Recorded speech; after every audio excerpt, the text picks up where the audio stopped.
যাদের এসএসসিতে সায়েন্স বা কমার্স ছিল তোমরা এখন চিন্তা করছো যে এইচএসসিতে গিয়ে আর্টসে শিফট হবে, কিন্তু একটা দ্বিধাদ্বন্দ্বের মধ্যে আছো যে আদৌ আর্টসে শিফট হবো কিনা, পারবো কিনা। তোমাদের জন্য আজকের এই ডেডিকেটেড ভিডিওটি। আজকের এই ভিডিওতে আমরা বলে দিব যে এইচএসসি লাইফে তোমার কি কি সমস্যা থাকলে তুমি আর্টসে যেতে পারো এবং আর্টসে গিয়ে তোমরা কি কি সুবিধা পাবে। ফার্স্ট অফ অল, তোমার আর্টসে যাওয়াটা নির্ভর করে যে তোমার হচ্ছে এসএসসি বেসিক কেমন। সাপোজ তুমি যদি সায়েন্সে থাকো অথবা কমার্সে থাকো, তুমি এখন আর্টসে আসতে চাচ্ছ, কিন্তু কেন আসতে চাচ্ছ এটা তোমার আগে জানা জরুরি। ফার্স্ট অফ অল, আর্টসে আসার মূল কারণ থাকে এসএসসিতে বেসিক ক্লিয়ার না থাকা।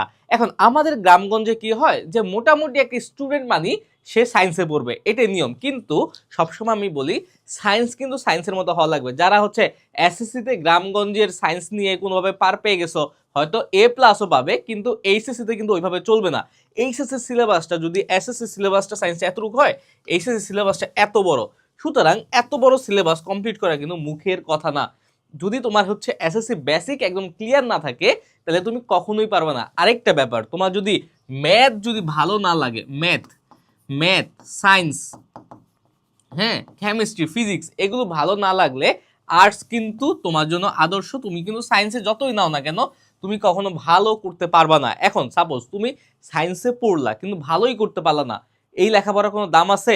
অ্যাডমিশনে গিয়ে কোনো ভ্যালু পাবা? ভ্যালু পাবা না। সুতরাং আমি বলবো যে যাদের হচ্ছে এসএসসি বেসিকে সমস্যা আছে, যারা ম্যাথ পারো না, তোমাদের অবশ্যই উচিত আর্টসে চলে যাওয়া। আমিও কিন্তু আগে হচ্ছে কিসে ছিলাম, সায়েন্সে ছিলাম 9-10-এ, তারপরে পরবর্তীতে আমি আর্টসে শিফট হয়েছি। এখন আমি ঢাকা বিশ্ববিদ্যালয়ে অধ্যয়ন করছি। দেখো, তারপরে গোল, আসলে আমি আমার লাইফে কি হতে চাই। যখন আমি তোমাদের মতো ছিলাম, আমার ইনিশিয়াল টার্গেট ছিল হচ্ছে যে আমি একটা পাবলিক বিশ্ববিদ্যালয়ে পড়বো, মোস্ট প্রবাবলি ডিউতে পড়বো। আমি হচ্ছে ভাই, আমার বাবা মার অত টাকা নাই যে আমাকে প্রাইভেটে পড়াবে, আমার হচ্ছে কি এনি হাউ পাবলিকে পড়া লাগবে। এখন পাবলিকে যেহেতু পড়া লাগবে, সেহেতু আমার হচ্ছে কি কোথায় গেলে ভালো হয়, আমি আর্টস ঠিক করেছিলাম। আমাদের ফাইন্যান্সিয়াল কন্ডিশন তখন অনেকটাও ভালো যে ছিল ওইরকম না। আমি হচ্ছে কি যে সায়েন্স নিলে আমার অনেক কোচিং বা প্রাইভেট পড়া লাগবে, আরেকটা হচ্ছে প্রাইভেট ইউনিভার্সিটিতে পড়ার আমার সামর্থ্য নাই। এই দুইটা দিকে কিন্তু বিবেচনা করছি যে কোচিং করার মতো টাকা পয়সা নাই আর প্রাইভেটে পড়ার মতো কি সামর্থ্য নাই। সুতরাং আলটিমেটলি কি আমার একটা পাবলিক বিশ্ববিদ্যালয়ে চান্স পাওয়া লাগবে। এই যে এই পাবলিক বিশ্ববিদ্যালয়ে চান্স যে পাবো, এর জন্য আমি আর্টসে শিফট হয়েছিলাম এবং আমি আমার কলেজ লাইফ থেকে একদম ভালোভাবে লেখাপড়া করেছি। খুব ইজিলি ঢাকা বিশ্ববিদ্যালয়ে 2টা ইউনিট আমি ঢাকা বিশ্ববিদ্যালয়ে পরীক্ষা দিয়েছিলাম, যেখানে যেখানে পরীক্ষা দিয়েছি আলহামদুলিল্লাহ হয়েছে। ঢাবিতে ডিউতে আমি বি ইউনিটে 758তম আর ডি ইউনিটে আমি 96তম হয়েছিলাম। সুতরাং আমি যে আহামরি অনেক ভালো স্টুডেন্ট ছিলাম এরকম কিন্তু না, কিন্তু আমি কলেজ লাইফে জাস্ট অল্প একটু সময় ইউটিলাইজ করেছি, আমি কিন্তু আলহামদুলিল্লাহ ঢাকা বিশ্ববিদ্যালয়ে চান্স পেয়ে গিয়েছি।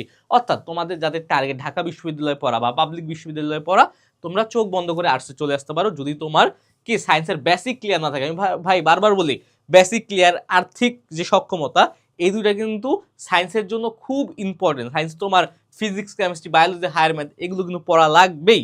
অনেকের বাংলা ইংলিশও পড়া লাগে, 5-6টা যদি তোমার কোচিংই করা লাগে 1000 টাকা করে ধরলে 6-7 হাজার টাকা তোমার পার মান্থ লাগতেছে। তারপর যদি ঢাকা এসে লেখাপড়া করো তাহলে আরো 10-12 হাজার টাকা বেশি লাগতেছে। 20-25 হাজার টাকা মিনিমাম তোমার একটা মান্থলি একটা টার্গেট রাখা লাগবে। তোমার ফ্যামিলিকে এটা অ্যাফোর্ড করতে পারবে কিনা এটাও চিন্তা করা লাগবে। কিন্তু তারপরে হচ্ছে বেসিক ক্লিয়ার থাকাটাও ইম্পর্টেন্ট। ওকে, আমি তোমার ফ্যামিলি তোমার পিছনে টাকা ভাঙলো কিন্তু তোমার কোনো আউটপুট পেলো না, তুমি ভালো একটা জায়গায় চান্স পেলো না, তোমার এইচএসসি রেজাল্ট খারাপ হলো, এটা কি মানানসই? এটা কোনোভাবে মানার মতো নয়। সুতরাং এইসব দিক চিন্তা করবো অবশ্যই। তারপর আসো ফাইন্যান্সিয়াল কন্ডিশনটা তো বললামই, তোমার 20-25 হাজার টাকার মতো খরচ যাবে, প্রাইভেট খরচ আছে, তোমার থাকা খাওয়ার খরচ আছে। প্রত্যেকটা খরচ কি তুমি বেয়ার করতে পারবা কিনা এই জিনিসটা অবশ্যই অবশ্যই মাথায় রাখবা। ওকে, তুমি কি ওই টাকা যে খরচ করা, বাবা মা তাদের কি পায়ের ঘাম মাথার ঘাম পায়ে ফেলে যে টাকাটা ইনকাম করবে ওটা কি তুমি ইউটিলাইজ করতে পারবা কিনা, তাদের কি এটার প্রপার ফিডব্যাক দিতে পারবা কিনা, এটা কিন্তু বোঝা লাগবে। আর আর্টসে গেলে সুবিধা কি, আর্টসে তো কোচিং এর প্যারা নাই ভাই। সর্বোচ্চ তুমি যদি বাসায় বসেও পড়ো তোমার সম্ভব। আর্টসে কিন্তু কোচিং না করলে হবে। আমি আমার কলেজ লাইফে কোনো কোচিং করি নাই। ওকে, সুতরাং আমি কি পিছিয়ে গেছি? আমি কিন্তু পিছিয়ে যাইনি। সুতরাং আর্টসে কষ্ট করলে একটু অনলাইনে ফ্রি রিসোর্স বা একটা কোর্সে ভর্তি হয়ে থাকলে আর কিছু লাগে না অ্যাকচুয়ালি। তারপরে ইউনিভার্সিটি অ্যাডমিশন, আর্টসে যদি তুমি যাও তুমি কলেজ লাইফ থেকে ইউনিভার্সিটির একটা অ্যাডমিশনের প্রিপারেশন শুরু করতে পারবা। কারণ আর্টস থেকে শুধুমাত্র বাংলা, ইংলিশ, আর জিকে সাধারণ জ্ঞান, এই তিনটার উপরে পরীক্ষা হয়। জিকেটা হচ্ছে অ্যাডমিশনের সময় পড়লেই হয়। এই বাংলা আর ইংলিশ তোমার এইচএসসি বাংলা আর ইংলিশ, এই এইচএসসি বাংলার ইংলিশ তুমি যদি কলেজ লাইফ থেকেই হচ্ছে একটু ভালোভাবে বাংলা ইংলিশটা আত্মস্থ করতে পারো তাহলে কিন্তু হবে। সাপোজ তোমার বেসিক জিরো, তাও কলেজ লাইফে যেই পড়া পড়বা একটু মনোযোগ দিয়ে পড়লে আর্টস থেকে ইউনিভার্সিটি অ্যাডমিশনটা তোমার কনফার্ম হয়ে যাবে। প্রচুর পরিমাণে সিট থাকে, ভালো ভালো অনেক বিশ্ববিদ্যালয় বাংলাদেশে আছে, আর্টসের অনেক বেশি সাবজেক্ট, অনেক বেশি অপরচুনিটি, সুতরাং কোনো প্যারা নাই। আর যদি গোলের কথা একটু আসি, তোমার যদি টার্গেট থাকে গভ জব, সরকারি জব আর বিসিএস, তাহলে আর্টস তোমার জন্য আদর্শ। আর্টসের উপরে কিছুই নেই, বিসিএস এবং সরকারি চাকরিতে সবচেয়ে বেশি স্টুডেন্ট আর্টস থেকেই যায়। ওকে ভাই, এই হচ্ছে আজকে ওভারঅল ধারণা। আশা করছি যে তোমার অনেক দ্বিধাদ্বন্দ্ব এখান থেকে কেটে যাবে। তারপরেও যদি কোনো দ্বিধাদ্বন্দ্ব থাকে আমাকে জানাও, আমি চেষ্টা করব তোমাদের ওই কনফিউশনগুলো শেষ করে দেওয়ার বা সমাধান করে দেওয়ার। ওকে, তাহলে এই পর্যন্তই থাকলো, আবার দেখা হবে। সেই পর্যন্ত সুস্থ থাকো, ভালো থাকো, আসসালামু আলাইকুম।